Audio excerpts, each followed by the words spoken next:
A todos os irmãos, graça e paz. Nós estamos aqui para falar de mais um ponto do calvinismo, essa jornada, né, que nós estamos fazendo nessa semana de oração. Irmãos, e na semana de oração nós vamos aproveitar, né, vamos transformar a semana de oração numa semana de reflexão teológica e oração, né. A importância de nós, crentes, reformados, estarmos entendidos das coisas, podermos responder às pessoas. Às vezes as pessoas vêm com perguntas para nós, né, dúvidas, mas eu não me lembro. Mas eu lembro daquele vídeo, eu vou dar uma olhada lá, um vídeo de 20 minutos, 25 minutos, eu vejo e explico. Então, temos também o questionário que nós vamos fazer, depois os irmãos vão fazer a semana que vem, porque isso vai nos ajudar a fixar. Eu vejo por mim mesmo, irmãos, vou, estudo, olho, aí quando eu vou estudar de novo, precisa mesmo, né? Muito bem, então, queridos, no século XVII, os remonstrantes, que eram alunos do James Arminius, eles não são mais do que o eco da humanolatria, que gritou no coração de Pelágio e que foi combatido pela mente de Agostinho de Hipona, lá no século IV. Muda, o ser humano não tem muita criatividade para criar heresias. Ele cria heresias com outras roupagens, mas é a mesma essência. Então, no século IV, Agostinho de Hipona já tinha dificuldades com o pelagianismo, que tem a mesma ideia.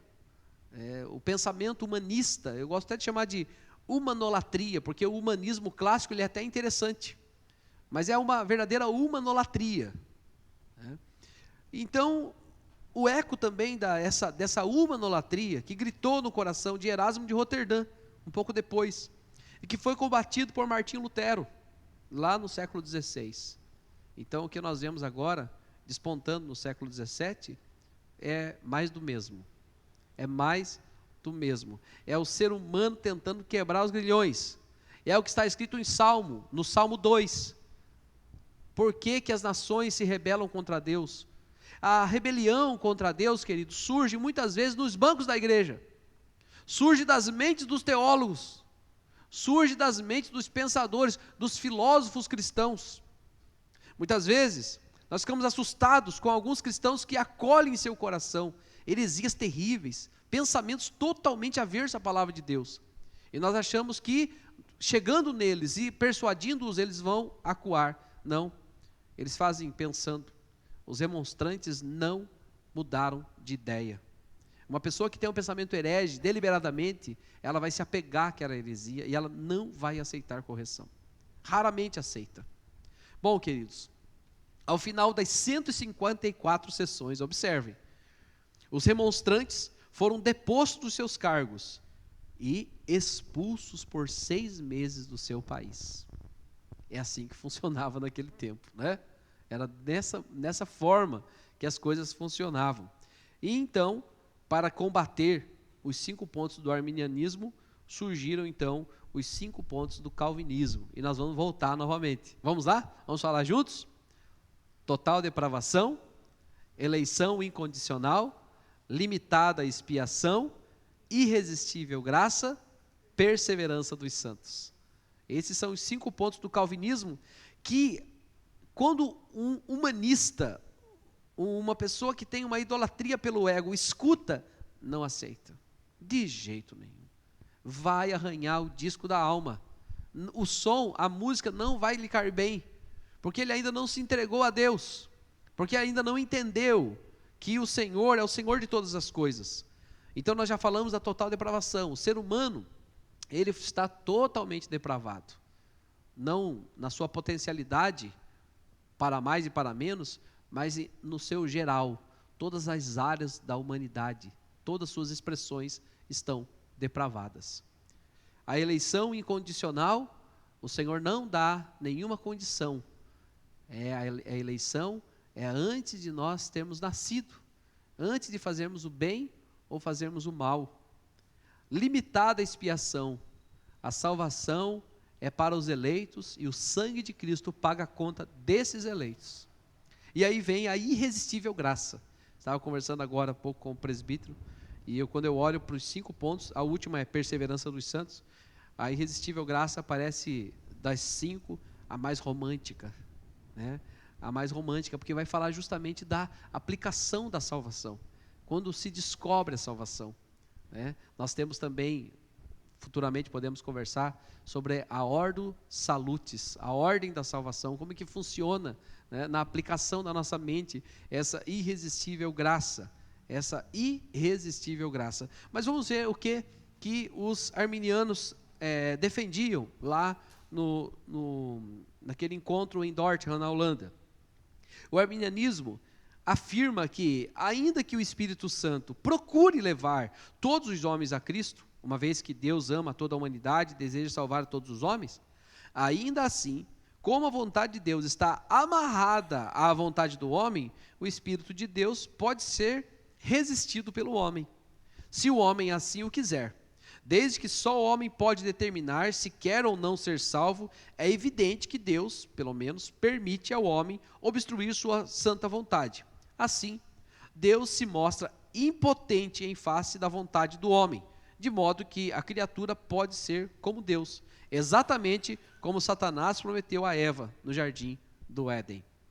Irmãos, observem o que eles defendem, que eu e você podemos resistir a essa salvação. Observe, é como que se alguém, e quando eu olho para essa ideia, eu fico pensando assim, será que alguém pode, por si só, aceitar essa salvação?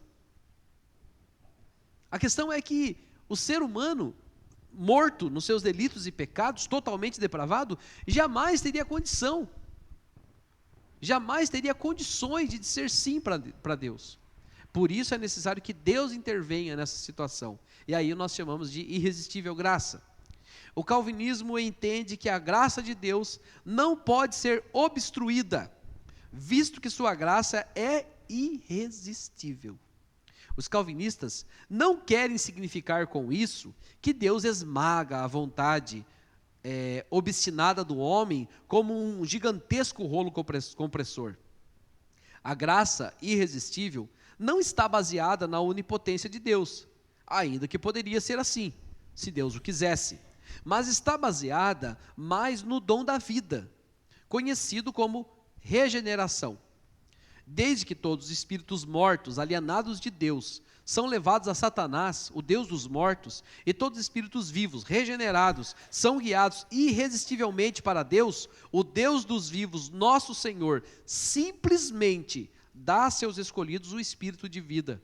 No momento que Deus age nos eleitos, a polaridade espiritual deles é mudada. Antes estavam mortos em seus delitos e pecados, e orientados para Satanás. Agora são vivificados em Cristo e orientados para Deus. Muda a polaridade. A irresistível graça vai buscar e muda totalmente. Você pode se lembrar da sua conversão, ou quando caiu a sua consciência com relação ao Senhor. Irmãos, jamais, ninguém nesse mundo pode resistir à graça de Deus. Nenhum eleito pode resistir à graça de Deus. Assim como também o não eleito jamais, por seu esforço, vai escolher. Bom, por sermos totalmente depravados, irmãos, Deus age a nosso favor, a fim de revelar o seu amor. Então é Deus que fez isso. Tem aquela canção que diz, ó dia alegre em que aceitei Jesus e nele a salvação. O gozo deste coração eu mais e mais publicarei. Nós podemos usar a palavra, eu aceitei Jesus, eu quis ficar com Jesus, mas nós precisamos entender que esse aceitar veio primeiro de Jesus. Foi Ele, o Espírito Santo, que gerou no seu coração o desejo de estar perto de Jesus. Então, queridos, entendendo assim, nós podemos afirmar que os remonstrantes podem ser chamados de sinergistas. Sinergistas. Ou seja, eles criam que a graça podia ser acolhida ou rejeitada pela volição humana, pela vontade humana. Os calvinistas não. Os calvinistas creem, nós podemos chamá-los de monergistas, pois creem que a humanidade não é o agente de sua conversão e também não pode impedir a sua conversão. É o Espírito Santo que agiu. Foi o Senhor que quis te salvar e Ele agiu na sua mente e essa graça ela é irresistível. Eu gosto de dar um exemplo assim que acontece muito na mocidade, na juventude. Imagine um jovem totalmente apaixonado pela sua namorada, eles moram longe, ele não tem um carro, só tem uma bicicleta. E imagine que aquela namorada manda uma mensagem, diz assim, olha, quero comer um lanche, lá daquele trailer que tem ali no centro. E ela mora lá num bairro distante. Ela só diz assim, eu quero comer um lanche. Ele pega a bicicletinha, sai debaixo da chuva, compra o lanche e vai levar para a namorada. Ninguém o amarrou, ela não o ameaçou, ela simplesmente disse que queria alguma coisa. Querido, se nas relações humanas que o Senhor fez de um homem e uma mulher, existe uma atração tão fatal assim, que a Bíblia está cheia de exemplos, quanto mais o Criador, aquele que inventou essa atração. Quando o Senhor vira e fala para você, eu quero você no meu reino, você não pode resistir. Você não pode resistir. Ele vai te trazer. Queridos, olha só alguns textos que mostram isso. Em Êxodo 7, melhor, vamos para 1 Samuel, capítulo 2, versículo 25. 1 Samuel, capítulo 2, versículo 25. Vamos ler todos juntos. Pecando o homem contra homem, os juízes o julgarão. Pecando, porém, o homem contra o Senhor, quem rogará por ele? Mas não ouviram a voz de seu pai, porque o Senhor os queria matar. Vocês perceberam aqui, queridos, que os dois filhos de Eli, Ofni e Finéias, eles não ouviram a voz do pai. O pai pregou o evangelho para eles. O pai expôs, mas eles não ouviram, não porque eles decidiram não ouvir, porque o próprio Deus tinha endurecido o coração deles. Observe o que diz lá em Êxodo, capítulo 7, versículo 3, só um pedacinho do versículo, diz assim, o Senhor dizendo para Moisés, vai, faz o que tem de fazer com relação a Moisés, mas aí o Senhor diz, eu, no entanto, endurecerei o coração de Faraó. Eu vou ler de novo, eu, no entanto, endurecerei o coração de Faraó. Ou seja, queridos, o Senhor, enquanto as 10 pragas não se realizassem, o Senhor não ia permitir que Faraó deixasse o povo ir. Quem estava segurando o povo no Egito não era Faraó, era Deus. Era Deus. Faraó achava que estava fazendo a vontade dele, mas ele estava fazendo a vontade de Deus. Irmãos, vamos lá para Atos. Atos 13. Atos capítulo 13, versículo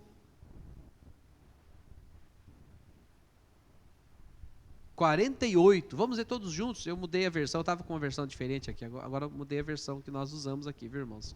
Peço perdão. Atos 13, 48. Todos nós.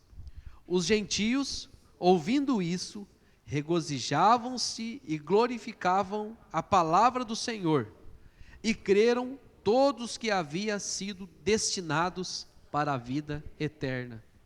Olha aqui, irmãos, um versículo clássico. E creram todos que haviam sido destinados para a vida eterna. Para a vida eterna. Os irmãos vão perceber também, quando o apóstolo Paulo está pregando numa certa região, o Senhor fala com Paulo, e diz, Paulo, não saia daqui, fique aqui, pregue aqui, anuncie aqui, fale nas praças, nas sinagogas, fale nas casas, fale nos campinhos para as crianças, fale nas praças para os adolescentes, pregue, porque eu tenho muito do meu povo nesse lugar. A pregação do evangelho, quando cai no ouvido de um eleito, e chegou o momento dele aceitar, irmãos, não tem como fugir. Lucas capítulo 24, versículo 45. Lucas 24, 45. Observem o que diz. Vamos ver o 44 e o 45. Lucas 24, 44 e 45, tá? Vamos ler todos juntos. A seguir, Jesus lhes disse: são estas as palavras que eu vos falei, estando ainda convosco. Importava se cumprisse tudo o que de mim está escrito na lei de Moisés, nos profetas e nos salmos. E então lhes abriu o entendimento para compreenderem as Escrituras. E outros textos, irmãos, a palavra de Deus está recheada de textos mostrando que o Senhor, Ele vai buscar.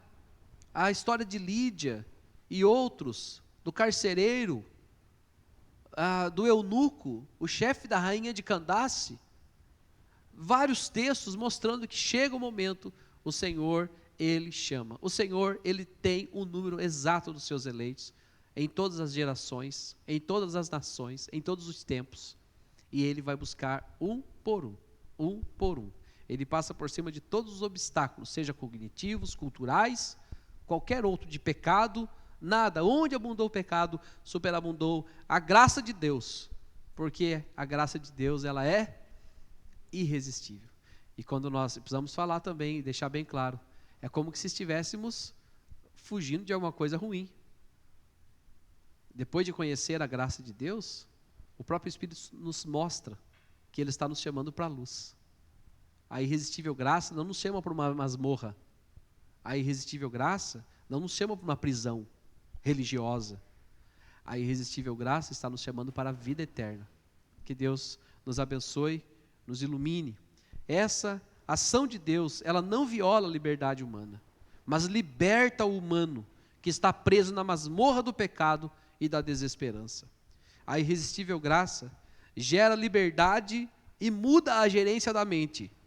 Outrora, gerenciado pelo pecado. Agora, gerenciado pelo Espírito Santo.